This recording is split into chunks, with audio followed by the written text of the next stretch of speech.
नमो अरिहंताणं, नमो सिद्धाणं, नमो आयर्याणं, नमो वज्रायाणं, नमो लोये सव्साहुणम्। वन्दितो सव्सिद्धे ध्रुवमचलमणोवमं गदिं पते। वोचामि समय पाहुड मिणमो सुध केवली वणिदम्। नमः समय साराय स्वानुभूत्या चकासते। चित् स्वभावाय भावाय सर्वभावान्तरच्छिदे।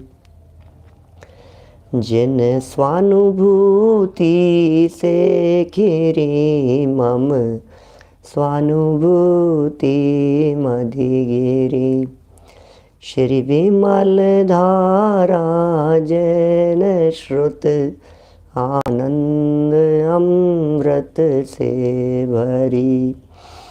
समता प्रवाह बहावती रागादि विकल्प तोड़ी के। माँ सरस्वती प्रतिभाव वंदन दृष्टि निज में जोड़ी के। दृष्टि निज में जोड़ी के। ग्रंथराज समयसार जी यहाँ विराजमान हैं। आचार्य कुंद कुंद स्वामी की यह दिव्य देशना उपकारी रचना, और यहाँ इस ग्रंथ समयसार में एक एक बात थोड़ी गहराई से बतला रहे हैं। गाथाएं जो अपनी चल रही थी 23 से 25 नंबर तक की गाथा पर हम यहाँ मौजूद हैं, और इन 23 से 25 नंबर तक की गाथाओं में ये कह दिया कि अज्ञान से मोहित है जिसकी मति, वह जीव अनेक प्रकार के भावों से संयुक्त पर द्रव्य को अपना कहता है, द्रव्य कर्म को अपना कहता है, भाव कर्मों को अपना कहता है, नौ कर्मों को अपना कहता है, बद्ध और अबद्ध सर्व प्रकार के पुद्गल द्रव्यों को वह अपना कहता है। लेकिन सर्वज्ञ भगवान ने ऐसा देखा है, ऐसा कहकर के आगम प्रस्तुत कर दिया। सबसे पहले 23 नंबर की गाथा में अज्ञानी की मान्यता को बताया, 24 नंबर की गाथा में आगम प्रस्तुत कर दिया, और 25 नंबर गाथा में तर्क प्रस्तुत कर दिया। टीका में 4 उदाहरण दे दिए। यहाँ ज्ञायक भाव प्रबोधनी का कुछ प्रकरण थोड़ा बहुत यहाँ बचा था, उसे पढ़ कर के आगे बढ़ेंगे। एक बार पहले गाथा पाठ हम यहाँ से कर लेते हैं। अन्नाण मोहिद मदी मज्जमिणं भणधिपोगलं दव्वं। बद्धं बद्धं चतः जीवो बहुभाव संयुक्तो। सवन्हुणाण दिट्ठो जीवो उभयोग लक्षणो नित्यं। कह सो पुगल दवी भूदो जम्भण सीमा जमिणम। यदि सो पुगल दवी भूदो जीवत मागदम इदरम।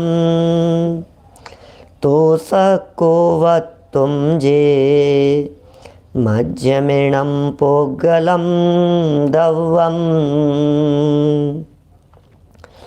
अज्ञान मोहित मति बहुविध भाव से संयुक्त जीव। अबद्ध एवं बद्ध पुद्गल द्रव्य को अपना कहें। सर्वज्ञ ने देखा सदा उपयोग लक्षण जीव यह। पुद्गल मई हो किस तरह तू अपना कहे। जीवमय पुद्गल तथा पुद्गलमयी हो जीव जब, ये मेरे पुद्गल द्रव्य है यह कहा जा सकता है तब। बड़ी सुंदर तर्क दिए हैं, बड़ी सुंदर व्याख्याएं कुंदकुंदाचार्य देव ने यहाँ की है। अत्यंत सरल भाषा में विषय को समझाते हैं, बहुत सरलता से प्रकरण को समझाने का प्रयत्न करते हैं। अज्ञान से मोहित मति है जिसकी, वो अनेक प्रकार के भावों से संयुक्त अबद्ध और बद्ध कर्म पुद्गलों को, जड़ पुद्गलों को, अचेतन पुद्गलों को, रागादि विकारी भावों को यह अपना कहता है। लेकिन सर्वज्ञ भगवान ने तो यही देखा है कि तेरा उपयोग लक्षण ही है। हे जीव, तुम्हारा लक्षण तो उपयोग ही है। इसलिए पुद्गलमयी किस तरह से हो सकते हैं कि नहीं साहब पुद्गल हमारे ही हैं। तो फिर तर्क दे दिया कि यदि जीव पुद्गलमय हो जाए या पुद्गल जीवमय हो जावे तभी यह बात कही जा सकती है, अदरवाइज ये बात कहना उचित नहीं है, ठीक नहीं है। इसी बात को जब आगे बढ़ कर के टीका में व्याख्या करना शुरू किया तो स्फटिक मणि का पहला एग्जाम्पल दिया कि भाई ये तो रागादिमय दिखाई देता है उनके संयोग के कारण, वस्तुतः तो रागादि रूप कभी हुआ नहीं है। जैसे स्फटिक मणि रंगीन दिखाई देती है, लेकिन सच्चाई यह है कि वो स्फटिक कभी रागादि रूप या कलर रूप हुई नहीं है। वो स्फटिक कभी भी रंगीन नहीं हुई है। बस ये पहला एग्जाम्पल था। यहाँ कहा कि भाई मेरे को तो अनुभव में आ रहा है, आप तो कह रहे हो वो हुई नहीं है, मैं अनुभव तो कर रहा हूँ ना। तो फिर आचार्य देव ने तुरंत ये कह दिया कि तुम जो अनुभव कर रहे हो ये जानवरों जैसे अनुभव कर रहे हो, तुम जो अनुभव कर रहे हो ये पशुओं जैसे अनुभव कर रहे हो। और इस दूसरे एग्जाम्पल को देते समय दुरात्मन शब्द का भी प्रयोग कर दिया था, और दुरात्मन के साथ साथ एक और शब्द दे दिया था। वो शब्द था आत्मपंसन। ओहो, दुरात्मन, जैसे कहते हैं दुर्बुद्धि, जिसकी बुद्धि में विपरीतता आ गई हो वे दुर्बुद्धि है। दुर्जन, जो जन खोटे हों वे दुर्जन हैं। ये कहते हैं दुरात्मन, ऐसा भी कह सकते हैं जो आत्मा से दूर हो गए हों वे दुरात्मन हैं। सच में तो उन सबको दुरात्मन कहेंगे जिन्हें आत्मा सुहाता नहीं है। जिन्हें अपना आत्मा नहीं सुहा रहा है वे सब दुरात्मा हैं। कैसे गजब के शब्द हैं, और शब्दों के पीछे भी कितनी गंभीरता और कैसे गहरे भाव छिपे हुए हैं। हे दुरात्मन, जो आत्मा से दूर हो गए वे सब दुरात्मा, जिनकी वृत्ति, जिनका उपयोग, जिनका परिणाम अपने आत्म सन्मुख हो रहा है वे दुरात्मा नहीं है, वे दुरात्मन नहीं है। कौन दुरात्मन कहलाएंगे? जो आत्मा से दूर होते चले जावे वे दुरात्मा, और जो आत्मा के नज़दीक आते जावें वे दुरात्मा नहीं हैं। जिन्हें आत्म कल्याण की भावना है, जो आत्म कल्याण के उन्मुख हैं, हम उन्हें कैसे दुरात्मा कहें? वे दुरात्मा नहीं हो सकते हैं। वे तो अंतर में आत्मा को देखने वाले अंतरात्मा हैं। हम ऐसा भी कह सकते हैं दुरात्मन, दुर माने दूर, दूसरा, बाहर में, आत्मन, जिन्हें आत्मा बाहर में दिखाई दे रहा हो वे दुरात्मा हैं। और इसे ही दूसरे शब्दों में कहें तो बहिरात्मा, तो दुरात्मा और बहिरात्मा एक ही बात है। दुरात्मा माने बहिरात्मा, खोटे आत्मा का नाम ही दुरात्मा है। और इतना नहीं, ये तो और गजब का एक शब्द ऊपर संस्कृत पंक्तियों में 68 नंबर पेज पर देखते हैं तो 5वीं लाइन दिखती थी, अथ अयम एव प्रतिबोध्यते रे दुरात्मन आत्मपंसन जही जही। हे रे दुरात्मन आत्मपंसन। आत्मपंसन का मतलब समझते हैं? एक तरफ तो दुरात्मन कह दिया, तो दुरात्मन कहना तो फिर भी चलो ठीक है, आत्मपंसन का अर्थ तो होता है आत्मघाती। अरे क्या कह रहे हैं अमृत चंद्राचार्य देव, हमें आत्मघाती कह करके पुकार रहे हैं। हमारे लिए या अन्य ऐसे लोगों के लिए, अपने लिए मत कहिए, ये बात आत्मार्थियों के लिए नहीं है, लेकिन आत्मघाती, आत्मघाती माने हत्यारे, आत्महत्या करने वाले। अरे जिन्होंने आत्मा की हत्या कर दी है, जिन्होंने आत्मा को स्वीकार नहीं किया, उनकी दृष्टि से तो आत्मा मानो मरा हुआ ही है। इसका नाम है आत्मपंसन। कैसे शब्द दिए हैं निर्मल चंद जी साहब, ये क्या शब्द दे रहे हैं? आत्मपंसन, आत्मघाती। ओहो, आत्मघाती, आत्मा का घात कर दिया है जिसने, आत्मा की हत्या कर दी है जिसने।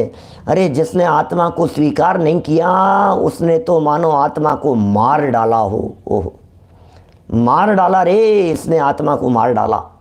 इसने आत्मा को स्वीकार नहीं किया, इसने आत्मा की ही हत्या कर दी।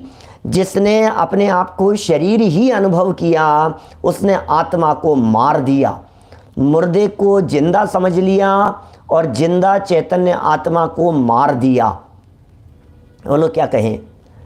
ये शरीर तो मुर्दा था, इसको तो समझ लिया कि जिंदा है, इसको तो समझ लिया चेतना है, इसको तो समझ लिया ये तो अच्छा है ना। तो मुर्दा शरीर को तो जिंदा समझ लिया, और जिंदा जो आत्मा था वास्तव में उसको स्वीकार नहीं करके, अरे आत्मा को मारने का मतलब क्या है? मार तो सकता नहीं है, उपयोग में ही मारा है, और क्या है, परिणामों में ही मारा है। ये आत्महत्यारे लोगों के लिए ये बात कही गई। कैसे शब्द दे दिए, माने कठोर शब्द हैं, खतरनाक शब्द हैं, माने ऐसी डांट लगाई है, डांट लगा दी, डांट। और डांट लगाने के साथ साथ में फिर पुचकारने की बात भी कहेंगे, क्योंकि वास्तव में जब तक डांट नहीं लगाई जावे ना, तब तक कभी कभी असर भी नहीं होता है। इसलिए कभी कभी डांटना भी ज़रूरी होता है, ऐसा ऐसा लगता है। देखिए लिख रहे हैं, क्या लिखा, मैं कोई यहाँ कोई पढ़ नहीं रहा हूँ टीका, मैं तो बीच बीच के शब्दों को थोड़ा थोड़ा सा समझाने का भाव आता है, इसलिए समझाते हुए मुझे तो लास्ट टीका तो कल पूरी पढ़ ली थी। दूसरा एग्जाम्पल दिया कि तुम आत्मा का तो अनुभव करते नहीं हो, तुम खाली ज्ञान का तो अनुभव करते नहीं हो, ज्ञान में ज्ञेयों की मिलावट का अनुभव करते हुए ज्ञेय रूप ही देखते हो। देखो क्या कह रहे हैं, करुणा भाव के साथ में अवनीश भाई, अत्यंत करुणा भाव के साथ में ये बात कह रहे हैं। घास और अनाज को जिस तरह से हाथी सेवन करता हुआ भिन्न भिन्न नहीं जानता है, ये आगे तो एक कलश में एक एग्जाम्पल आएगा इस तरह का, भिन्न स्वाद जाने नहीं समझे मीठी घास, ऐसे शब्दों के प्रयोग करेंगे।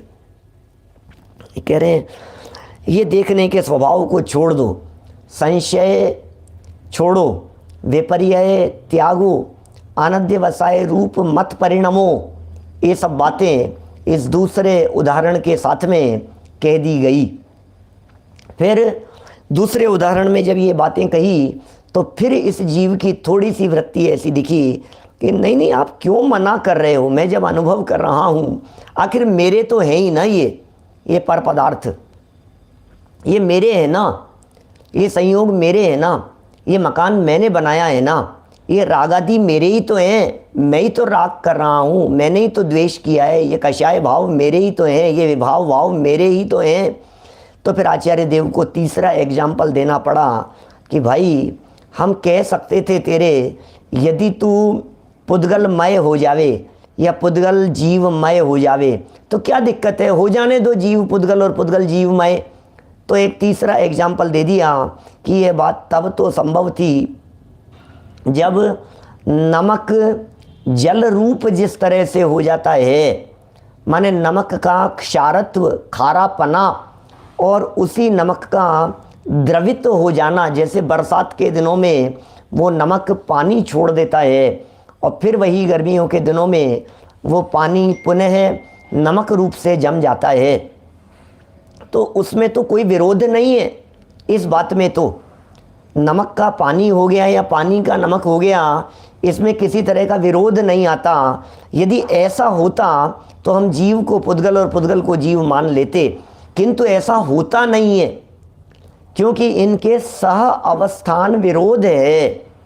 कि पंडित जी समझ में नहीं आई, सह अवस्थान विरोध कह करके क्या कहना चाहते हैं? बोले साथ में रहने में विरोध है, तुम्हें नहीं समझ में आती है तो एक और चौथा एग्जाम्पल देते हैं। और चौथा एग्जाम्पल दे दिया प्रकाश और अंधकार का। अंधकार और प्रकाश एक दूसरे के विरोधी हैं। प्रकाश के साथ में अंधकार नहीं होता, अंधकार के साथ में प्रकाश नहीं होता। दोनों एक कमरे में एक साथ एट ए टाइम नहीं रह सकते। जिस तरह से प्रकाश और अंधकार ये दोनों एट ए टाइम एक साथ एक ही रूम में नहीं रह सकते, माने ये रूम पार्टनर नहीं हो सकते, है ना? क्या कहें विवेक जी? ये रूम पार्टनर नहीं हो सकते। प्रकाश और अंधकार इन दोनों के साथ में रहने में विरोध है, ये दोनों साथ में रह नहीं सकते। इस तरह का एग्जाम्पल यहाँ कहा और इस एग्जाम्पल को देकर फिर अमृतचंद्र स्वामी ने ये कह दिया, अरे तुम क्यों दुखी होते हो, तुम तो प्रसन्न रहो यार, तो मस्त रहो, इतने प्रसन्न हो जाओ कि कोई तुम्हारे स्वरूप को बिगाड़ने में समर्थ नहीं है, कोई तुम्हें अचेतन नहीं कर सकता, कोई तुम्हारी चेतना को भंग नहीं कर सकता, तुम्हारी चेतना में खंड खंड नहीं पड़ सकता है, इसलिए प्रसन्न हो जाओ। इस तरह ये पूरी टीका थी, जैसे हमने पुनः एक प्रकार से यहाँ आपके बीच में पढ़ा है। अब नीचे ज्ञायक भाव प्रबोधनी का प्रकरण पढ़ते हुए कलश की तरफ बढ़ेंगे आगे। 69 नंबर का पेज देखिए, क्या कह रहे हैं ये। इन गाथाओं के भाव को स्पष्ट करते हुए, क्या लिख रहे हैं? इन गाथाओं के भाव को स्पष्ट करते हुए आचार्य अमृतचंद्र का हृदय आंदोलित हो उठा है। ओहो, क्या लिख रहे हैं भाई साहब? इनका क्योंकि एकदम क्या हुआ, जब इस तरह की बातें कह दी ना तो हृदय एकदम आंदोलित हो उठा इनकी व्याख्या करते समय। ये समझ ही नहीं रहे हैं, ये क्या गजब कर रहे हैं, हम इसको बार बार में प्यार से समझा रहे हैं, ये समझ नहीं रहे हैं, इसलिए हृदय अचानक आंदोलित हो उठा। तभी तो वे एक और हे दुरात्मन आत्मपंसन इस शब्द का उपयोग करते हैं, दुरात्मन शब्द का प्रयोग करते हैं। खोटे आत्मा, दुर्बुद्धि, मंद बुद्धि, बुद्धि भ्रष्ट हो गई है तेरी। आत्मा हत्या करने वाले, हत्यारे, आत्महत्या करने वाले, आत्मा के घातक, पापी, ये सब इन्हीं के पर्यायवाची हैं, एक जैसे। ये अमृतचंद्राचार्य देव ने एक शब्द कहे हैं, उसमें इतने सब शब्द समझ लेना चाहिए। इस शब्द का उपयोग करते हैं। वहीं दूसरी ओर प्रसीद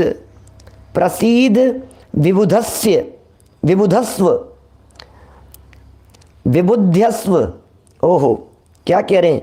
प्रसीद विबुध्यस्व इन प्रेरणादायक कोमल शब्दों का उपयोग करते हैं, जिसका अर्थ होता है प्रसन्न हो, चित्त को शांत करो, समझो, सावधान हो, नादानी न करो। अरे ये कितने कितने सरल शब्द हो गए हैं। एक तरफ दुरात्मन आत्मपंसन कह दिया गया और दूसरी तरफ जितेंद्र जी साहब मलकापुर वाले देखो क्या लिख रहे हैं। ये दूसरी तरफ कह दिया भैया तुम प्रसन्न हो, एक तरफ डांट लगा रहे हैं, फिर कहते हैं चुप हो जा। एक तरफ कह रहे हैं पहले तो डांट दिया, पहले तो फटकार दिया, पहले तो रुला दिया, और फिर कहते हैं चल कोई बात नहीं, ले खीर खा ले, कोई बात नहीं, चुप हो जा। अब छोड़ दे उस बात को, भूल जा। अरे तो फिर आपने डांटा क्यों था मेरे को? अब ये ऐसी ऐसी बात है भाई, क्या करें, बड़े गजब की बातें हैं ये सब भरत भाई, बातें बड़ी गजब गजब की है। आचार्यों का बैलेंस भी बड़ा देख देख करके हमारे को तो आनंद आता है। प्रसन्न हो, प्रसन्न हो, तो भाई प्रसन्न होने की, जब आप ये चाहते हो कि मैं प्रसन्न रहूं, खुश रहूं, तो फिर डांटते क्यों हो? जब आप ये चाहते हो कि प्रसन्न रहो, खुश रहो, तो फिर आपने मेरी पिटाई क्यों की? आपने मेरी बुराई क्यों की? आपने मेरे साथ में ऐसा व्यवहार क्यों किया? भाई दोनों तरह के व्यवहार होंगे, ऐसा ही चलेगा। इसी का नाम परिवार है, इसी का नाम माँ बाप और बच्चों का परस्पर रिलेशन है। ऐसा ही रिलेशन होता है, इसी तरह का रिलेशन है। माने डांटने से कोई बालक ऐसा नहीं समझ ले वे ये तो मेरे दुश्मन है। अरे दुश्मन नहीं है, दुश्मन नहीं है, प्यार कर रहे हैं। और प्यार करने से कोई ऐसा नहीं समझ ले वे कि हम जो चाहेंगे वो करेंगे, मनमानी करेंगे, ऐसा भी नहीं होगा। तुम्हें मनमानी भी नहीं करने देंगे, क्या मनमानी भी नहीं करने देंगे तुम्हारे को, और तुम्हें प्यार से छूट भी देंगे। माने सब तरह की तुम्हारे लिए सुविधाएं भी मुहैया कराएंगे, सुविधाएं भी देंगे, और तुम्हें स्वच्छंदी भी नहीं होने देंगे। क्या तुम्हें फैसिलिटी भी देंगे, और तुम बिगड़ नहीं जाओ इस बात का भी ध्यान रखेंगे। ये दोनों तरफ से ध्यान रखी जाती है ये बात। देखो ये कह रहे हैं प्रसन्न हो, या ये कैसे शब्द, इसी टीका के तो शब्द है ये। प्रसन्न हो, प्रसीद शब्द का अर्थ होता है प्रसन्न हो, चित्त को शांत करो। ओहो, चित्त को शांत करो। अरे भाई कोई बात नहीं, रो मत, चित्त को शांत करो, समझो समझो, सावधान हो, नादानी ना करो। समझो तो सही, कम से कम इस बात को समझो, इस बात को, सावधान रहो। सावधान रहना, नादानी मत करना, समझना इस बात को, शांत रह करके समझना।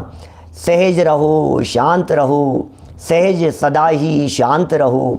कैसे गजब गजब के शब्द ज्ञानियों ने लिखे हैं। देखिए इसके तत्काल बाद आगे बढ़ते हैं, अपन कलश की तरफ आगे बढ़ाते हैं अपने वचनों को। देखो इसके तत्काल बाद जो कलश उन्होंने लिखा है, इसके तत्काल बाद जो कलश लिखा है, 23वां कलश, बड़ा गजब का कलश है। ये कलश तो हमने 1997 में 10 लक्षण पर्व में चलाया था। हमारे सामने साधर्मियों में कोई पालड़ी से यदि हो, पालड़ी अहमदाबाद में 1997 में 10 लक्षण पर्व के अवसर पर हमने इस कलश के ऊपर प्रवचन किए थे, प्रातःकालीन प्रवचनों में रोजाना। बड़ा मार्मिक कलश है, बहुत गंभीर भाव छिपे हुए हैं। देखो विनोद भाई दोषी जी, देखो क्या लिखते हैं यहाँ। ये कह रहे हैं ये तत्काल, इसके तत्काल बाद जो कलश उन्होंने लिखा है उसमें भी अत्यंत कोमल शब्दों में समझाया है, उसमें भी बहुत कोमल शब्दों में समझाया है। टीका में गाथा का भाव एकदम स्पष्ट हो गया है, क्योंकि इसमें स्फटिक पाषाण, हाथी आदि पशु और नमक के पानी तथा प्रकाश और अंधकार का उदाहरण देकर बात को एकदम सरल एवं बोधगम्य बना दिया गया है। मैंने टीका में बात को बहुत तर्कों को जो प्रस्तुत किया है वो 4-4 उदाहरण दे करके बड़ी सरलता से प्रस्तुत कर दिया। भैया कितना बोधगम्य बना दिया है, कितना सरलता से उस बात को समझा दिया है। इसलिए बातें तो बहुत स्पष्ट हो गई है, फिर भी हम सब जानते ही हैं कि टीका में जिन शब्दों का प्रयोग करते हैं, जब कलश लिखते हैं तो वे हृदय से बात करते हैं, वे दिल से बात करते हैं। उनका मन मयूर की तरह नाचने लगता है, उनका हृदय पक्ष हावी हो जाता है जब वे कलश लिखते हैं, भाव विभोर हो जाते हैं अमृत चंद्र स्वामी। जब वे टीका लिखते हैं तो बुद्धि चलती है, जब वे गद्य लिखते हैं तो बुद्धि चलती है। पहले भी बताया है आपको, हमने देखा ही है टीका में, इनके तर्कों को देखा है। टीका में जिस तरह के तर्क प्रस्तुत किए हैं हमने उस बात को यहाँ देखा। अब कलश में देखिए कितनी करुणा भरी बात कहते हैं। आत्मानुभव की प्रेरणा देने वाले उस कलश को एक बार पढ़ेंगे और फिर उसके पद्यानुवाद को पढ़ेंगे। देखिए जय कुमार जी साहब क्या लिखते हैं। अयि कथमपि मृत्वा तत्व कौतूहली सन, अनुभव भव मूर्ते पार्श्ववर्ती मुहूर्तम, पृथगत विलसन्तं स्वं समालोक्य येन, त्यजसि जगिति मूर्त्या साकमेकत्वमोहम्। क्या गजब का है भाई साहब। याद कीजिए कलश को। आई आई आई आई, अरे बेटा, अरे सुनो तो सही। अरे कितना सुंदर संबोधन है भाई। अरे हैं नितिन भाई, कितना सुंदर संबोधन ये यहाँ दे रहे हैं। एक बार सूरत में आपने भी ये लिया था ना कलश, देखो कितना सुंदर बात कह रहे हैं। अयि कथमपि मृत्वा तत्व कौतूहली सन, अनुभव भव मूर्ते पार्श्ववर्ती मुहूर्तम, पृथगत विलसन्तं स्वं समालोक्य येन, त्यजसि जगिति मूर्त्या साकमेकत्वमोहम्। पढ़े पद्यानुवाद इसका क्या लिख रहे हैं। निज तत्व का कौतूहली अर, पड़ोसी बन देह का, हे आत्मन जैसे बने, अनुभव करो निज तत्व का। जब भिन्न पर से सुशोभित लख, स्वयं को तब शीघ्र ही, तुम छोड़ दोगे देह से एकत्व के इस मोह को। तुम छोड़ दोगे देह से एकत्व के इस मोह को। क्या लिख रहे हैं। निज तत्व का कौतूहली। ये कौतूहली क्या होता है भाई साहब, हैं? ये कौतूहली क्या होता है। निज तत्व का कौतूहली, कौतूहल। अरे कौतूहल क्या होता है। कौतूहल शब्द के दो तरह के अर्थ होते हैं कौतूहल के। एक कौतूहल शब्द का प्रयोग तो होता है, क्या कौतूहल मचा रखा है, ध्वंद फंद के अर्थ में कौतूहल शब्द का प्रयोग करते हैं।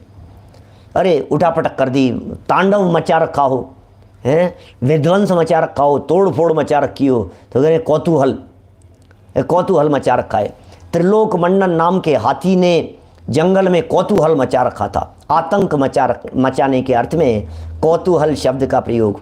और दूसरा कौतूहल शब्द का प्रयोग होता है माने बहुत जिज्ञासा, बहुत उत्साह, अरे इच्छा, ऐसी उत्कंठा है।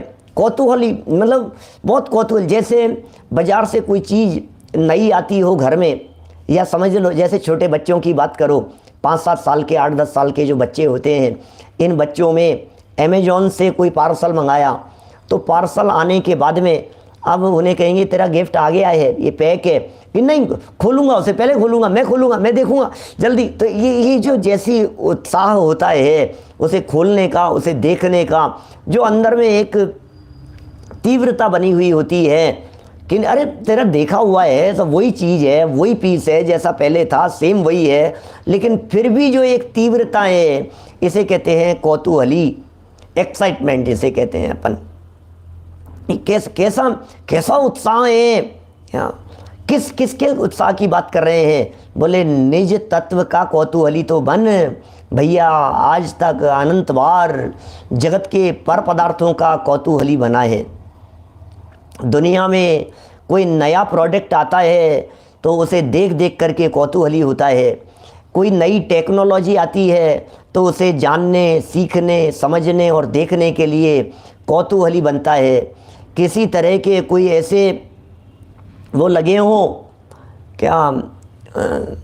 क्या कहते हैं उसे, एग्जीबिशन वगैरह लगी हुई हो, तो नई नई चीज़ों को देख देख करके, कोई नई रिसर्च हुई हो तो उसे देख करके जो तुम्हारा कौतूहलीपन दिखाई देता है, उतावलापन भी कह सकते हैं। उतावलापन खोटे अर्थों में भी हो सकता है और अच्छे अर्थों में भी हो सकता है, लेकिन ये कह रहे निज तत्व का कौतूहली। अरे अपने आत्मा को जानने का कौतूहल तो लाओ, जिज्ञासा तो लाओ, उत्साह तो लाओ, अपने आत्मा को जानने की, निज तत्व के प्रति कौतूहली बनने की प्रेरणा दे रहे हैं। यहाँ पर अनुभव की प्रेरणा देने वाला कलश है, ये अनुभव की प्रेरणा देने वाला, आत्म अनुभव की प्रेरणा देने वाला, अपने आत्म तत्व का अनुभव करने की प्रेरणा दे, अपने आत्म तत्व का अनुभव करने की। भैया तूने अनंत बार दुनिया का अनुभव किया है, जड़ का अनुभव किया है, विषयों का अनुभव किया है, कषायों का अनुभव किया है, अरे राग का अनुभव किया है, विभाव भाव का अनुभव किया है, कषाय भावों का निरंतर अनुभव करता रहा है, विकारी परिणति का निरंतर अनुभव करता रहा है। भाई तू एक बार उत्साह तो ला कि मुझे अपने आत्म तत्व का अनुभव करना है। जुनून चाहिए ऐसा, द्वाड़िया जी सही कहते हैं, ऐसा जुनून चाहिए। अरे नहीं नहीं कुछ नहीं, मुझे एकमात्र, राजेंद्र पंडित जी साहब का भजन है, बस एक लगन भर हो सच्ची, तुझको निश्चित दर्शन होंगे। एक लगन भर हो सच्ची, तुझको निश्चित दर्शन होगा, निश्चित दर्शन होगा। जिसकी चर्चा ही इतनी सुंदर, वो कितना सुंदर होगा। एक लगन भर हो सच्ची, बस एक लगन भर हो सच्ची, बस एक लगन सच्ची हो, सच्ची लगन से ये प्रेरणा दे रहे हैं यहाँ पर भाई, प्रेरणा दे रहे हैं। निज तत्व का कौतूहली, निज तत्व का कौतूहली। क्या और क्या कह रहे हैं ये? निज तत्व का कौतूहली, अरे पड़ोसी बन देह का। क्या निज तत्व का कौतूहली, अर क्या ये कह रहे हैं? पड़ोसी बन, क्या ये कहते हैं? पार्श्ववर्ती, अनुभव भव मूर्ते है पार्श्ववर्ती, पार्श्ववर्ती। संस्कृत पंक्तियां देखिए ऊपर क्या लिख रहे हैं? अनुभव भव मूर्ते है, मूर्ते माने मूर्त पदार्थ, मूर्ते माने मूर्तिक वस्तु, मूर्ते माने ये मूर्त शरीर। अनुभव भव मूर्ते, इस शरीर का अनुभव कर कि कैसे? कह रहे हो क्या बात कर रहे हो आप? शरीर के अनुभव करने की बात कर रहे हो कि भाई सुन तो सही, पार्श्ववर्ती, पड़ोसी, पार्श्ववर्ती, मुहूर्तम, एक मुहूर्त के लिए, एक मुहूर्त के लिए, एक मुहूर्त माने सिर्फ 2 घड़ी के लिए। अरे ये तो कहना चाहते हैं कथमपि, कथमपि, कथमपि, कथमपि माने कैसे भी, मृत्वा मर कर करके भी, मर पच करके भी। अरे कोई मारने की बात नहीं कह रहे हैं, लेकिन कह रहे हैं मौत की कीमत पर भी तो 2 घड़ी के लिए इस शरीर का पड़ोसी बन करके देख। 2 घड़ी निजनाथ के नजदीक में आओ, अपनी प्रभुता देख लो, बाहर ना भरमाओ। 2 घड़ी, बस 2 घड़ी निजनाथ के नजदीक में आओ, अपनी प्रभुता देख लो, बाहर ना भरमाओ। 2 घड़ी के लिए करो तो सही, 48 मिनट के लिए 2 घड़ी अपने आप के, अरे थोड़ा समय निकालो अपने आप के लिए। क्या गोदा जी, थोड़ा सा समय निकालो अपने आप के लिए, थोड़ा समय निकालो अपनी प्रभुता को देखने के लिए, थोड़ा सा समय निकालो, थोड़ा समय बिताया करो अपने आप के साथ में। भरत भाई, थोड़ा समय बिताने की कह रहे हैं, अपने आप के साथ में। बाकलीवाल जी साहब, थोड़ा अपने आप के साथ में समय निकालो, अपने आप के साथ में समय बिताओ, थोड़ी देर के लिए बैठो, अपने आप के साथ में बैठो। इस सारे दुनिया भर की कोलाहल से दूर, इस सारे दुनिया भर की कोलाहल से दूर अपने इस चैतन्य स्वभाव के नज़दीक जाने के लिए प्रयत्न करो, कोशिश करो, अपने में अपनापन करने का प्रयत्न करो। अरे थोड़ा अपने स्वभाव के नज़दीक आओ, आओ तो सही चैतन्य की छाँव में। क्या चैतन्य की छाँव में जरा आइए, बहुत शांति मिलेगी, विश्राम करने का अवसर मिलेगा। रमेश बुरीचा जी साहब क्या लिख रहे हैं, बोलो।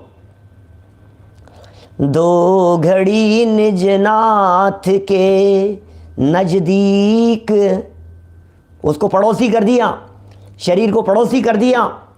और अनुभव भव मूर्ते माने शरीर, पार्श्ववर्ती माने पड़ोसी, मुहूर्तम माने एक मुहूर्त माने 48 मिनट के लिए, माने 48 मिनट का खेल है पूरा।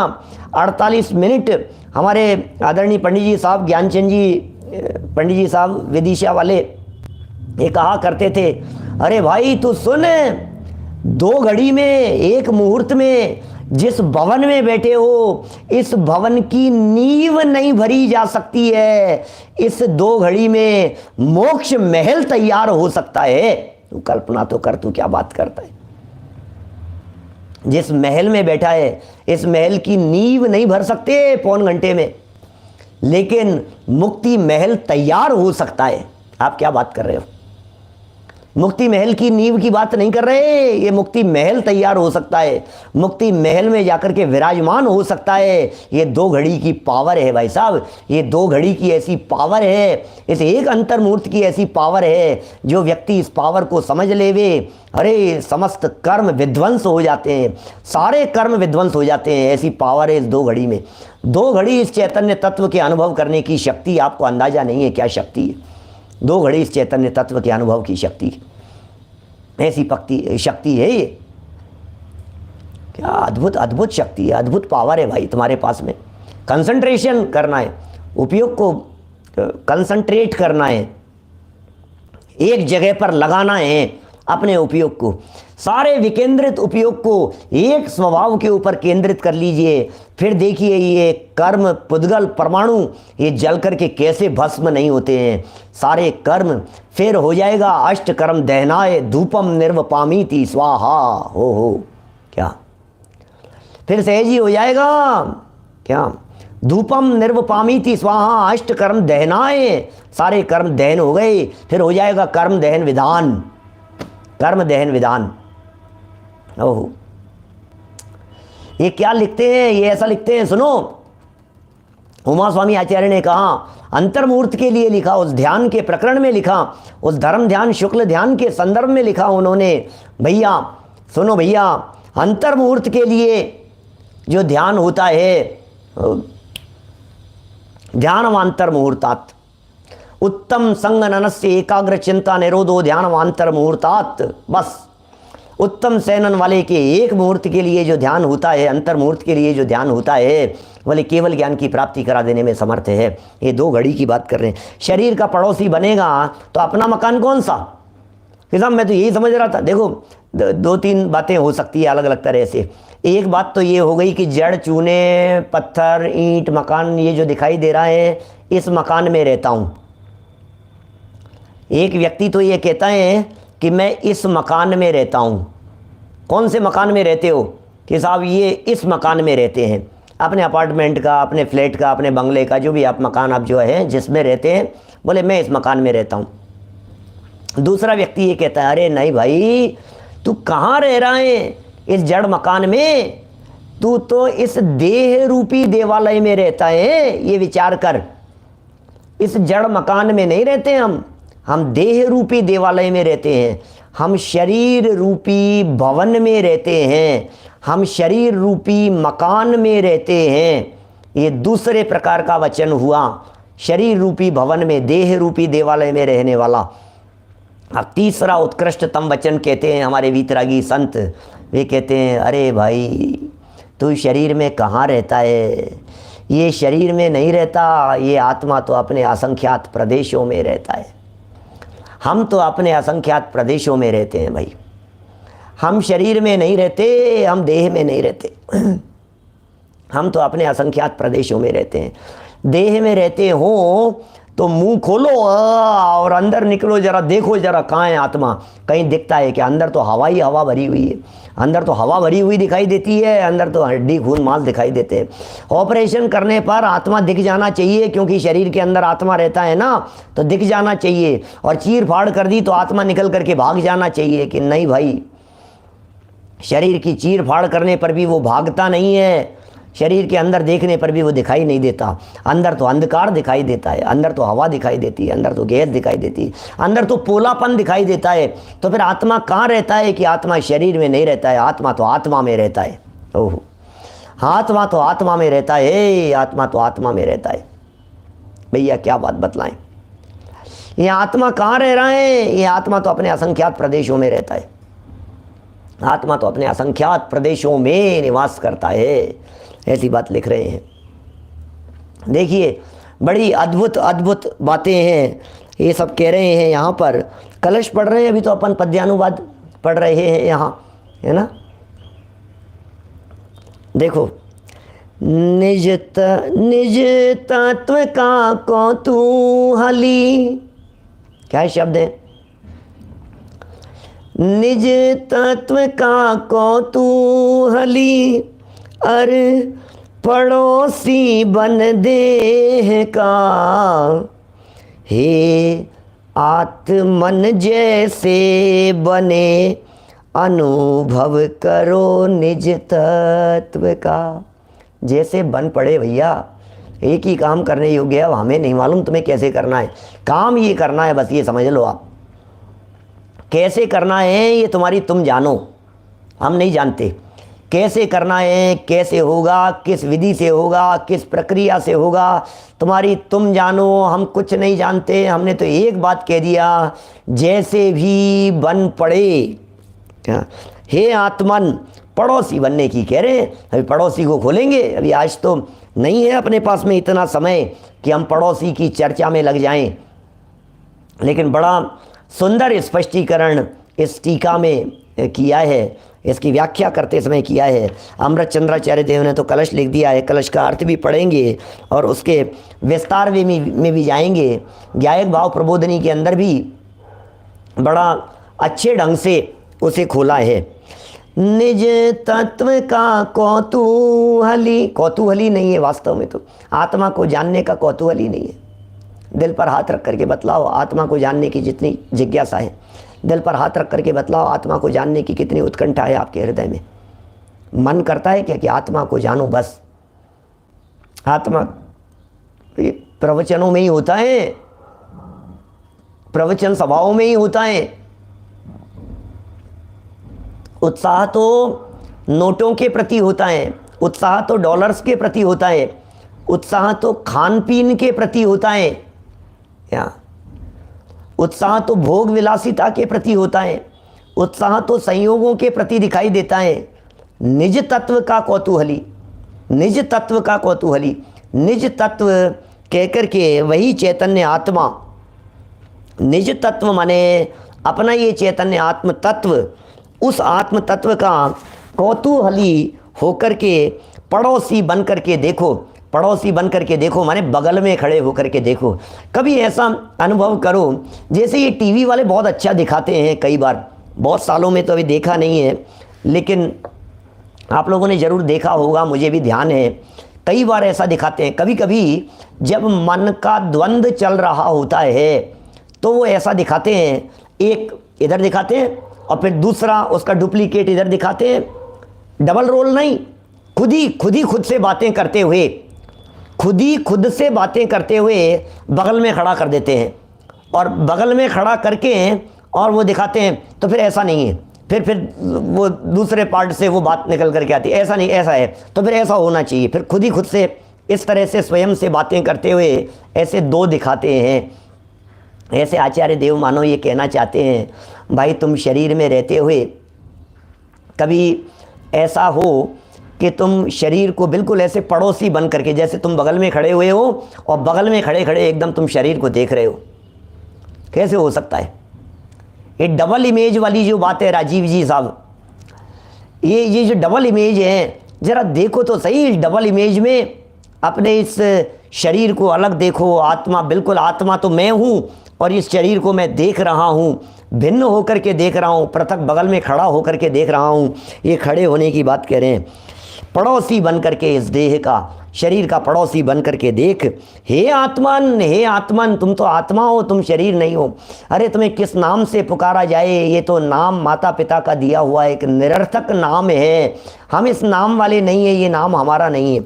कह रहे हैं हे आत्मन, जैसे बने, जैसे भी बन पड़े अनुभव करो, जैसे भी बन पड़े अनुभव करो, निज तत्व का, निज आत्म तत्व का अनुभव करो भैया।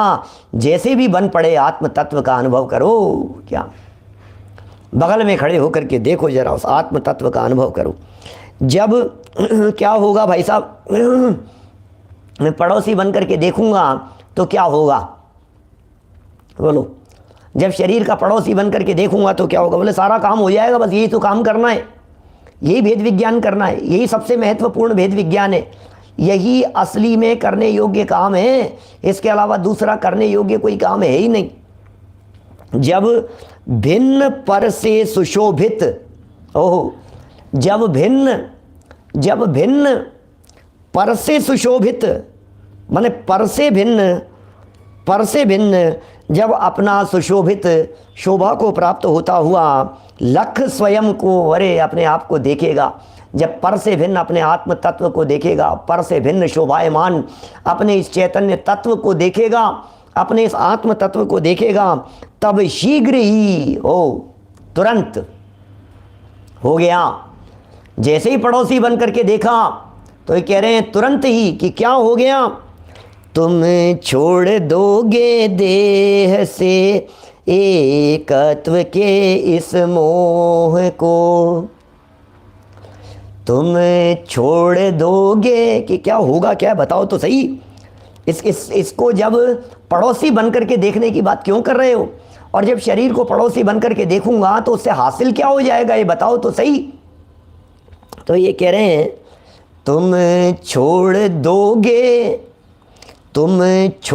दोगे बुरी आदत देह के एकत्व की। ये देह के एकत्व की जो बुरी आदत है, देह की एकत्व बुद्धि का जो व्यसन है, देह की एकत्व बुद्धि की ये जो तन्मयता की खोटी आदत अंदर में बैठी हुई है, तुम छोड़ दोगे, छूट जाएगी ये आदत। हिसाब अनादिकाल से चली आ रही है, रोग बहुत पुराना है, आदत बहुत पुरानी है, लत लगी हुई है अनादिकाल से। बोले लगी हुई होगी, तू क्यों चिंता करता है? लगी हुई है, लत लगी हुई है, कोई बात नहीं। ये जो खोटी आदत और व्यसन है, तुम छोड़ दोगे किसको? देह से एकत्व के इस मोह को।